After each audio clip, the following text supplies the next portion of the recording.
welcome to the Dogtor Bros, where we have an honest discussion around vet life in and out of the clinic. My name is Brandon, and I'm your doc of the day and your guide through this episode. I'm here with my closest friends from vet school. I'm a small animal internal medicine resident, currently living in Ames, Iowa.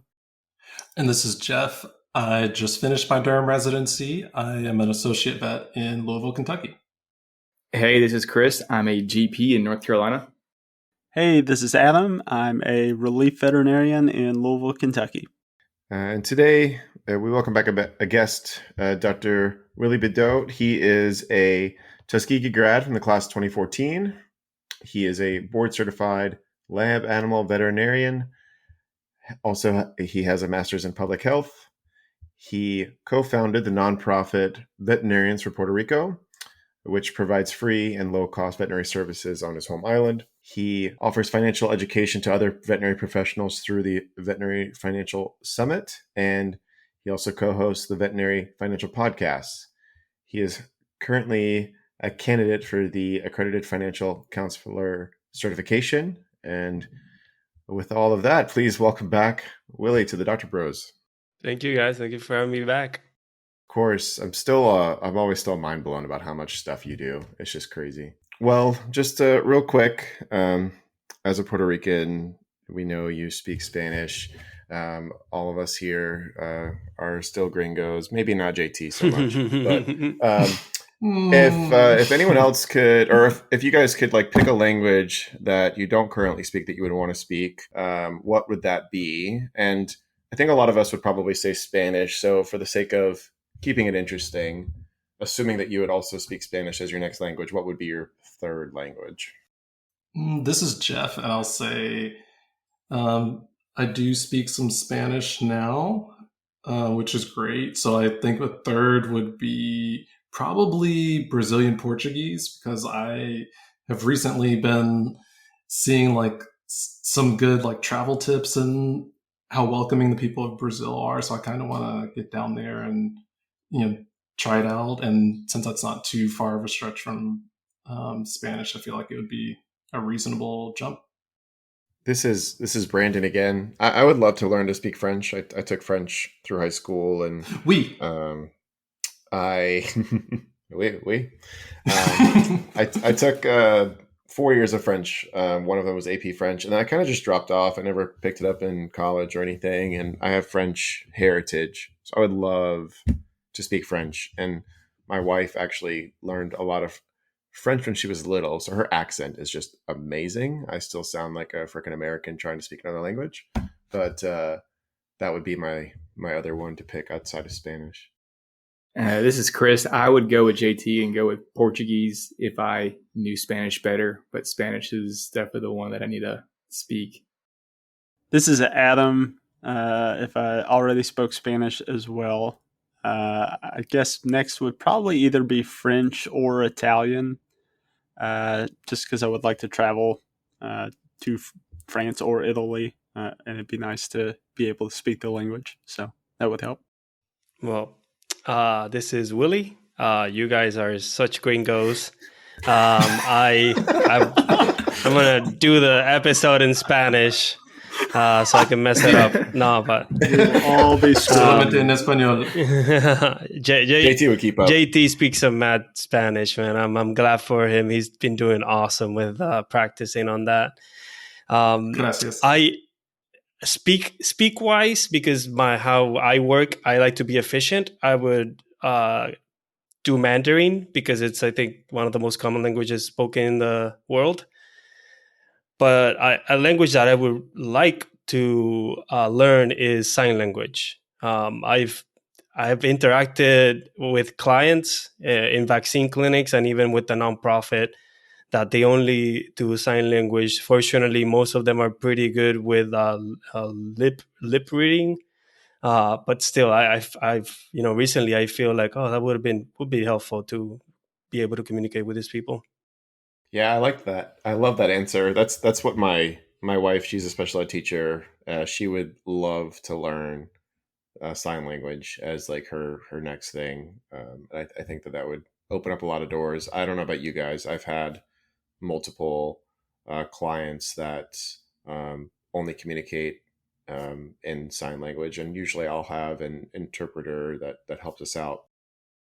Well, today we're going to focus on more like financial and kind of student loan topic, where with Willie's expertise and kind of um, his own podcast and interest in this topic, um, it would just be interesting to hear a little bit more about like what your podcast is about that you do, and how you've kind of developed it since its inception. Yeah, so I'm a co-host with the Vet Financial podcast. I wasn't there for the inception. The main person is Dr. Meredith Jones, who is a financial advisor. And yeah, I joined her as a co-host last year, 2022, and we just talk about different financial topics. Um, you know, I love talking about travel hacking. So travel hacking, just investing, student loans. We always have to do several episodes of student loans because that's pretty much the biggest hot topic, I think, right now and in the past. Again, in the previous episode, I mentioned I do contract reviews for veterinarians. So we talk a lot about contracts, what to look for in the contract, benefits, looking at the whole benefits package. Unfortunately, most vets that I have met focus on the number, the salary. They do not focus on other things which can massively improve your quality of life, like PTO, which I seen a trend of people just saying, I want the most TPO possible. Um, so so yeah, again, we try to interview people who are in kind of the financial world in veterinary medicine, but we sometimes, her and I, just talk about different aspects of finances. Like we did a pretty cool episode on student loans recently because of all the updates and the student loan payments starting off. We knew that people were going to freak out, so we did an episode on that. Yeah, it's a huge topic. And there's everyone's in a different kind of place depending on their background, their help beforehand, how much the financial assistance they needed to get through vet school. And then some people I know are carrying over debt from undergrad as well. Just if, I don't know if you're interested in kind of talking about your personal experience with student loans on your side of things and how you've been able to manage things thus far. Undergrad in Puerto Rico is actually pretty cheap, and I was lucky that my parents helped me out. I did, for good/bad decisions. I did an externship I went to Australia for a semester, and of course, my dad was not going to sponsor that, so I did get a loan for that trip to Australia on undergrad. But otherwise, a big majority of my loans are from vet school. So right now I have over $200,000 in debt. Fortunately, and we can probably expand on this. There's different programs on how to repay your loans. Because of my profession, being a lab animal vet, I usually I have worked for 8 years at a state university or a nonprofit university, which means that I qualify for a program called Public Service Loan Forgiveness, PSLF. So I have 22 more months left. And if I keep working for a nonprofit or a state university or the government, my loans are going to be completely wiped out. So I'm pretty excited about that. But, I guess I'm lucky in that aspect. But I do have a wife that also has over $200,000 in debt. And we have to tackle her loans, which we're going to start doing that aggressively now that the interest started back up and the payments are back up. So again, mostly student loans is a topic that I'm passionate about because between me and my wife, we have over $400,000 in student loans. So that's a hard pull. That's a house for a lot of people. Yeah, it's a big deal. No matter how you say it, it's a lot of money. And that in mind, there's I'm sure there's other people in a very similar situation. Is there anything that kind of just keeps you from getting overwhelmed by the magnitude of that level of debt? I I I just learned, I just try to understand what exactly meant having that amount of loan and how we can tackle it. And yeah, there's a big stressor. I talk to a lot of people that can't figure out the numbers, and me telling them, maybe paying them off is not the right path, because again, because most of these loans are government owned, they provide other sorts of payments and quotations that can help you out massively if you put the numbers right and understand your loans. But most people don't. They just see that number, 200, 300, $400,000 in student loan, and they just freak out. But that shouldn't stop you from living your life. Um, so, so yeah, again, I just learned what I had, and I'm tackling it the best way I can with the information that I have. Pretty much like handling any emergency. You maybe freak out at the beginning, but then you get more details and you learn how to manage it. Yeah, you just kind of have to do it. I get that. This is Jeff, and I like what you said about that, Willie, because as far as like how you manage it, that's kind of how I learned how to manage my loans. When we were in vet school, we had, I think, a financial guy over at Auburn that we could go see for free.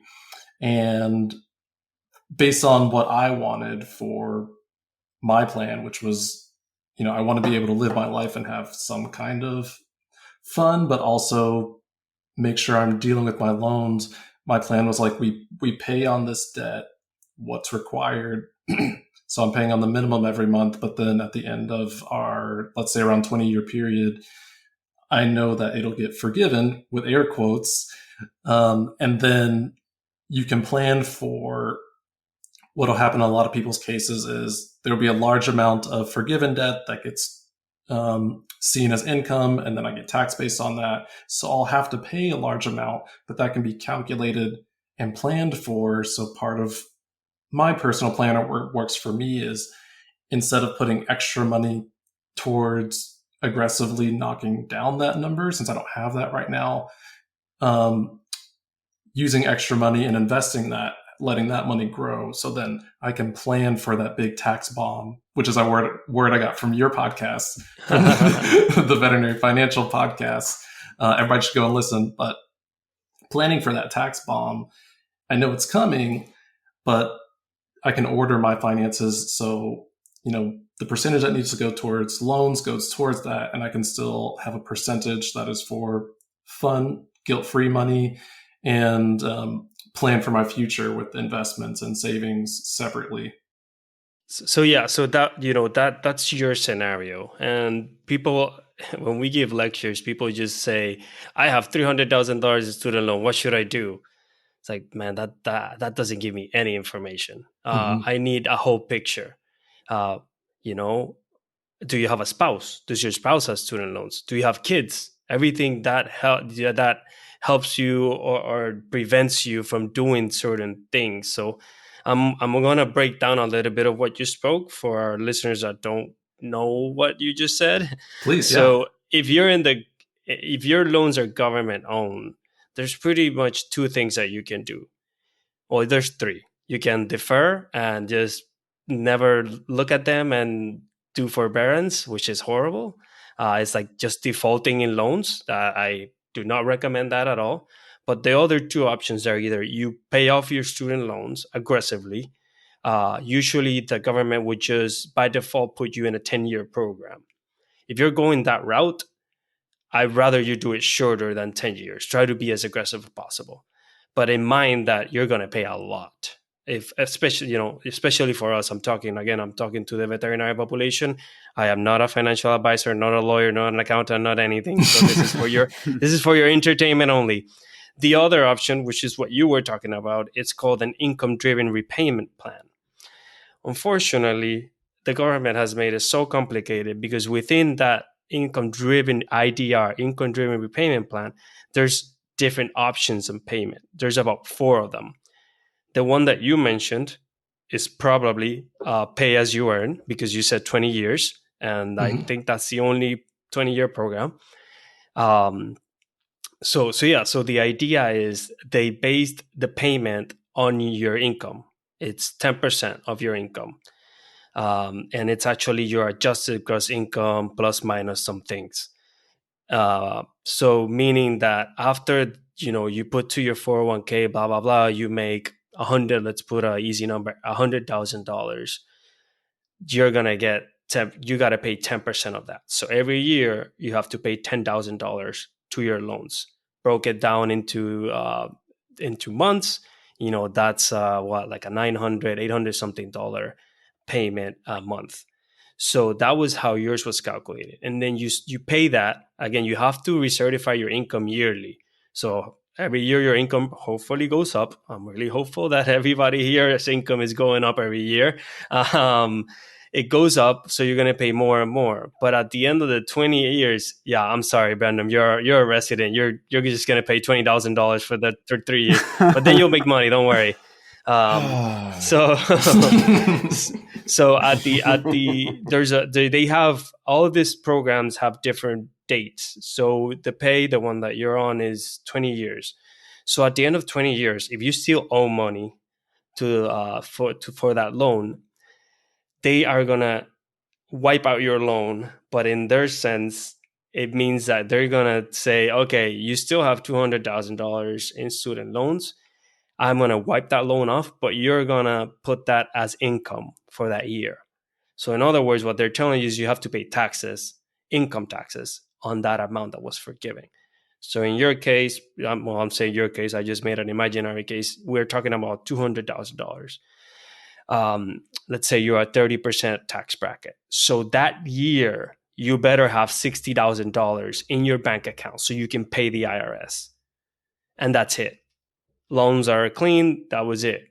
So you paid all of the money that you paid for 20 years and then the $60,000 and that's it.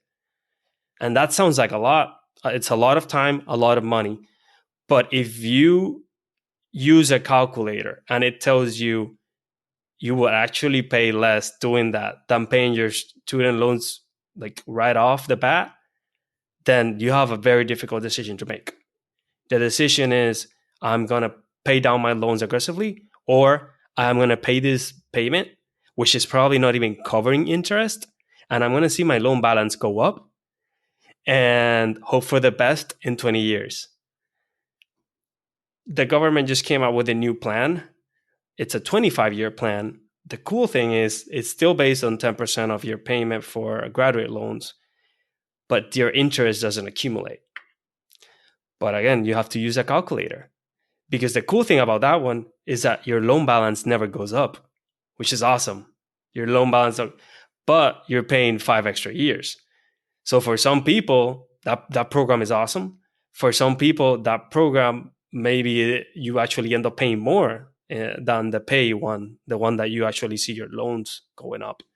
So again, as you can see, I'm really excited about numbers. So I'm gonna stop there.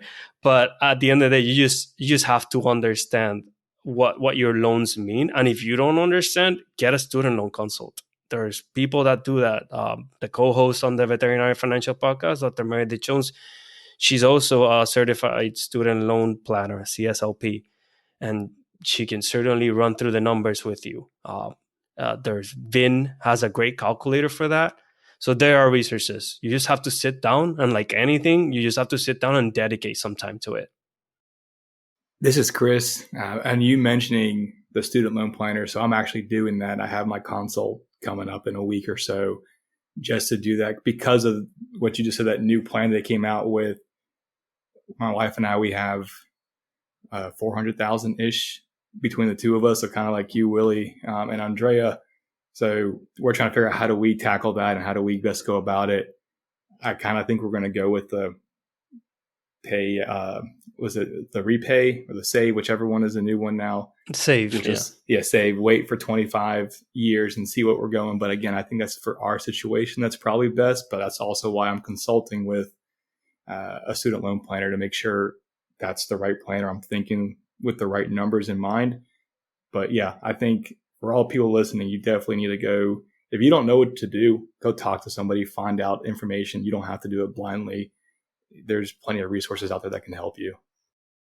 And as you can see, I know my stuff, and I did a consult with student loan planner, mostly because I didn't want my wife to just hear it from me. I wanted my wife to hear from somebody else, so that she also understood. Because, so I did a consult back in 2020, and funny enough, our scenario has changed. I never thought she would be making as much as she's making as a dermatologist. So again, our plan completely changed since I'm talking. I did my consult right in the pandemic, but now salaries for veterinarians has skyrocketed. So now it's like, okay, I think we might be better off just paying her loans off, and that's what we're probably doing. In your scenario, Chris, I you have 3 kids. That actually decreases the amount that you have to pay on a monthly basis. So yeah, that is a huge deal. Kind of figuring out, yeah, because of my family size, I rather have fun and use that money to have fun with my kids and whatnot, and go with this 25-year plan and slowly deal with the issue rather than just aggressively attacking it. Yeah, and that's our thought process as well. As we want to be able to enjoy our life with the kids and do everything we can now, versus if we play aggressively and try to pay it off as fast as we can, it just doesn't make sense financially for us, because then we're strapped and then we can't really do anything with the money we have now. This is Adam. I got a quick question for you. So say somebody wanted to switch programs that they're in. So from paying aggressive to the save program, or the save program to the pay as you earn, or jump one way or the other, and change their game plan. Like if you jump to, say, the pay as you've earned, and you've been out of school for 5 years, that's a 20-year program, right? So does that start the 20 years then, or do you have 15 years left on that because you've already been paying for 5 years? No, right now, actually, if you call your servicer and you're in pay, they just want to change you to save. Because right now the whole push is the government just created this awesome new program to pay off loans, or payment program, whatever. And you got to change to save. So you can certainly change.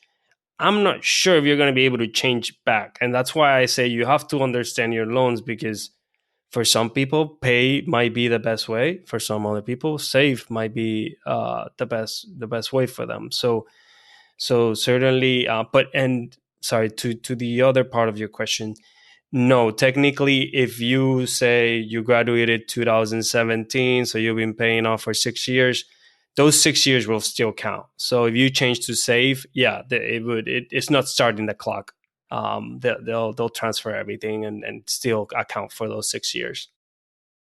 That's good to know. That's a lot of really good info for the student loan side of things. And I think that's probably the biggest topic for any current veterinarians or anyone thinking about getting into the veterinary field, because it's just something they're going to have to be aware of, depending on their financial resources before going to vet school, and then their student loan burden following vet school. As far as more personal finances as like a topic, in regards to like investing and saving money, do you have like a specific kind of philosophy or outlook? Again, I'm not a financial advisor. I do invest. I do invest my money mostly in the stock market. I bought a piece of land, hoping to get into real estate. It has been a little bit difficult to develop it. So they call it diversifying. So I started off with the easy part. With the easy component is 401k. Okay, just put money into in my case, I'm in a nonprofit, so it's a 403b, same thing. I put money into my 403b and I maximize it. Right now, I think it's $22,500 a year. The IRS allows you to put. So that's my first thing. I started that off and said, okay, I'm doing that, putting away $20,000. What now?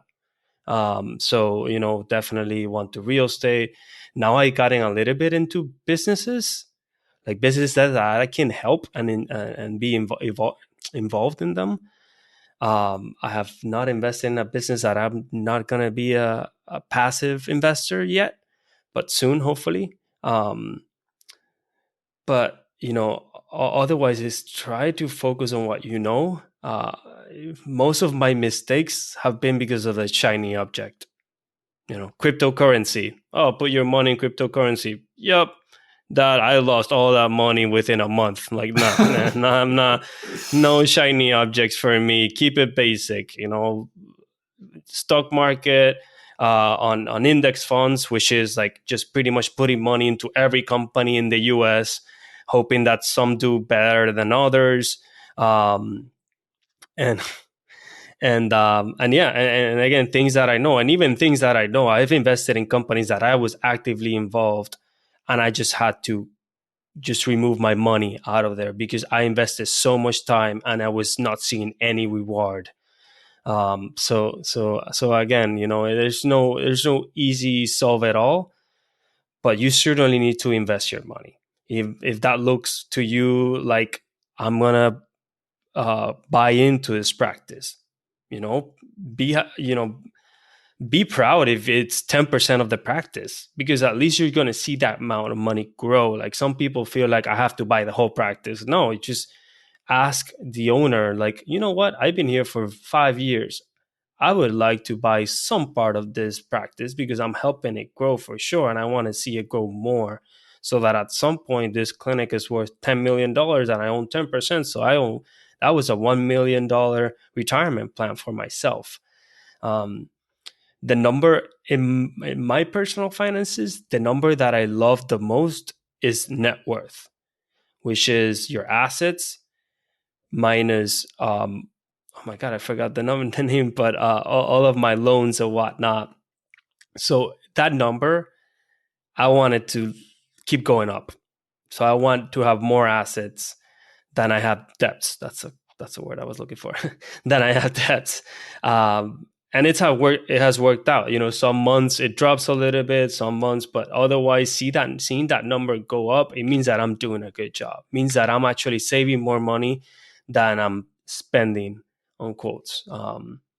So yeah, that's what that's what I focus on my finances. And this is Jeff, and I really like your philosophy on it, Willie, especially with the importance of investing, because I'm just learning about this year. I've kind of gotten into personal finance, and the other guys know, and Chris and Adam know, like we've started listening to a podcast from Ramit Sethi. He does the Ramit, yeah, he's cool. I will teach you to be rich. I will teach you to be rich. His book is awesome. That's good. It's arriving tomorrow. Okay. I'm planning on reading it. But I really like his philosophy and getting like general percentages for where your finances should be. And I'm kind of like figuring mine out as a 32-year-old because I wish I'd learned this in high school or even in college. Like I wish it was some kind of personal finance was a requirement, but I'm doing somewhere around, I think he recommends like 50 to 60% of all fixed income or fixed costs is where you should be for your paycheck. And then he really, really pushes investing. That should be like 5 to 10%. And then I think savings is a little bit similar. And then the rest of it is quote unquote guilt-free spending. But I'm like aligning myself with that to see how I like it. But I also really like the concept of no matter where you're at, try to set aside an automatic amount of money for investing, because that's only going to help you in the future. And doing something like an index fund is something that I really want to get started with pretty soon. I'm doing a little bit of investing elsewhere in some businesses that are important to me. But I like that concept of regardless of how much you're making, look at your numbers, see what makes sense for you. Not everybody can do 10 to 15%, but put aside 1% if that makes sense for you right now. And the information of the knowledge is important because so many people are afraid of money. And I feel like I'm just now getting out of that. Yeah, I think you texted me some questions about finances, and I gave you I gave you some numbers, but this is the number that I wanted to talk about. So a lot of people talk about 1/3 of your income, so 33% of your income can go into housing, and that's really relative. Like my sister lives in New York, Like a lot of their income goes into housing. It's just how, where they live, that's just a big pile. But then you have to figure out where not to spend money. Like she doesn't own a car because first thing she did when she moved to New York, she doesn't need a car. She sold it, so she doesn't have a car expense. So again, it's those numbers are really relative. The 5 to 10% in investments, that is important. Even most companies, big companies, give you a 3% match on your 401k. Man, please put that 3% and then increase it. If you can set up, and some like Fidelity will let you say, do you want to try to increase it every year? And if you say yes and put 1%, and then that's money that's gone. So when your money comes in through your check or direct deposit, you don't really see it, but that's actually money that you owe, and people don't realize that that's money that you owe. Yes, it has some rules that you can't take them out till like retirement age or whatnot, but otherwise that is your money. So, and you can actually sometimes even take a loan out of that money and whatnot. So it's really important to just save and understand the different tools that you might have to do that. Yeah, I think that's awesome. This is Jeff again. Really briefly, I was just going to mention, like, for anybody who does have like an automatic retirement fund or a 401k, that is an investment. I learned how to log into mine this year, which is really bad, but better late than never. And I was like, whoa, there's much more money in here that I didn't realize. And there are calculators for like how to make your money go to retirement or ages when you're thinking about retiring. And I was calculating how much I would like to retire with. And I learned that I was on track for my goals, and by accident, just by how it's set up. And now I can optimize it and make changes. And I even emailed our HR person asking some questions, and I was like, man, I should have done this a long time ago. This is actually so much easier than I thought it was. But that's a good thing for people to remember, is that many people probably listening to this are already doing inadvertent investing with your retirement funds. So keep that in mind. That's a good point. Like I say, that's your money and your 401k. Unfortunately, a lot of people don't even know who has their money, meaning they just say, oh yeah, my company takes the money out. Yeah, your company doesn't hold it. They put it into this other company that's a broker that holds that money, and they actually don't have access to that account. That money is completely yours. They cannot go back and take it. No. That money is yours. That broker, you're the only person that has access to that whatever account it is. So it's funny how you ask, like, so who holds your money? It's like, my company. Like, no. Like, your company hires Fidelity, Vanguard, whatever, TIAA, and that's who's holding your money. And that money, again, it's your money. Just out of curiosity, you mentioned before that you've been at a couple of different like universities. What did you end up doing? Because I assume it's the same everywhere. You're required to take some of that out for retirement as part of your, like, for me as a resident, I have like a specific retirement fund that I have to put money into. Did you do anything special with yours? You just leave them be? Did you roll them over? I'm just kind of, if you don't mind talking about that. No, that's a good question. So again, you have access to your account, to your retirement account. And what happens usually by default, they'll just put your money into a target date fund. Meaning, depending on your age, I'm 30, I want to retire at 60. That will be 30 years from now. Let's say 2050. Yeah, 2050. So they put it into this target date fund 2050. And that's it. Well, that usually is a good deal because people don't, I don't want people to be playing with stocks and whatnot. Unfortunately, sometimes it's not as aggressive as I would like it. So what happens is, when you get closer to retirement, you should have safer assets. People call safer assets bonds is usually a safe asset. So what happens with the target date funds, you start off when you're young, you have a lot in stocks. So let's say 90% stocks, 10% bonds. Through the years, the allocation starts changing, And by retirement, you should be pretty much at almost 100% bonds. So you're safe. So if the market crashes, your money doesn't drop from $1 million to $500,000. So that's the idea of a target date fund. I personally like to elect the index funds that I put my money into.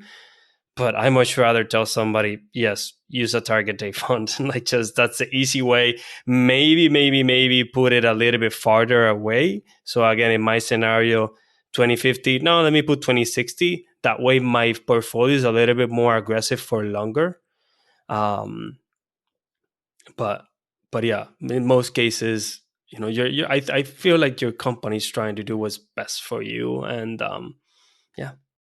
Yeah, I'm fortunate enough to have I'll be having a 401k when I go back to VCA, which is like where I'm going to be working post residency. So yeah, we appreciate all of your input and just your knowledge about this topic.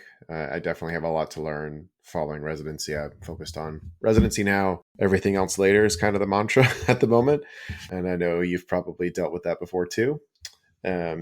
But before we close out, just a kind of off the topic question. If you had to pick any field in veterinary medicine, and let's say you couldn't be a lab animal vet anymore, you couldn't do some of the things you're doing now, what would be the last thing that you would do with a DVM? Everything else is off the table. This would be the last thing left. And if I had to do it, I had to do it. Dentistry, man. I cannot handle the grinding of teeth. Like, that's just insane. I can't. No. That was easy answer. There's no way I could handle dentistry. What about you guys? This is Jeff. Emergency critical care. Like, there's nothing in my heart that makes me feel like I need to go and be an ER doctor anymore, even on a specialist level. Like, more, but absolutely not. I think I would die there. This is Adam. For me, it would definitely be specialty surgery. No way. Not touching it. Won't do it. Yeah. What? Like, I'm not talking about like routine space neuters, that whatnot, but you start getting into specialty surgeries. I know Chris is over there chomping at the bit. He can have them, but yeah, no, not touching it. You don't want to do an emergency hemiluminectomy? No. 12-year-old dachshund? No. I've had like 4 possible of those in the last 2 weeks. It's been a weird run of them. Luckily, they haven't had to go. No. But good gracious. This is Chris.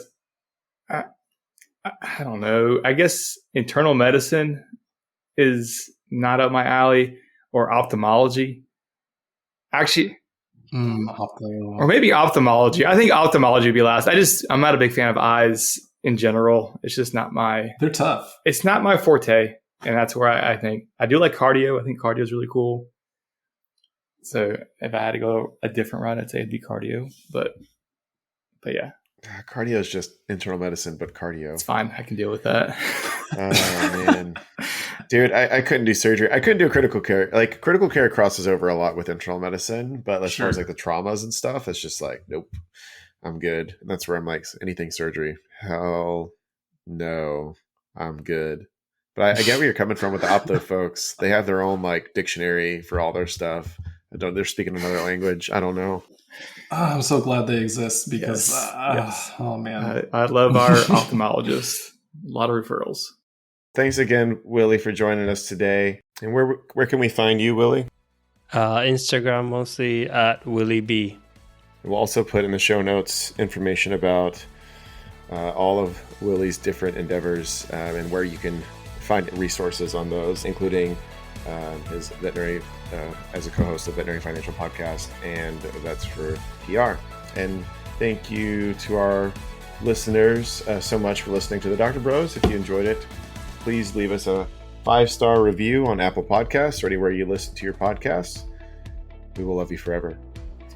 It would also help us out if you could share this episode with others who may be interested in today's topic. You can also tell us what you want to hear Drop suggestions in the comments. Shoot us an email at thedoctorbros@gmail.com or DM us at the Dr. Bros on Instagram. You can also reach me at Dr. Mason IM on Instagram.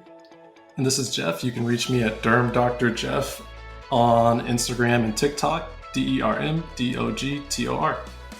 And this is Chris. You can reach me on Instagram at dr.chrishernandez. That's dr.chrishernandez. And this is Adam. You can reach me on Instagram at Dr. Adam DVM. That's DRADAM DVM.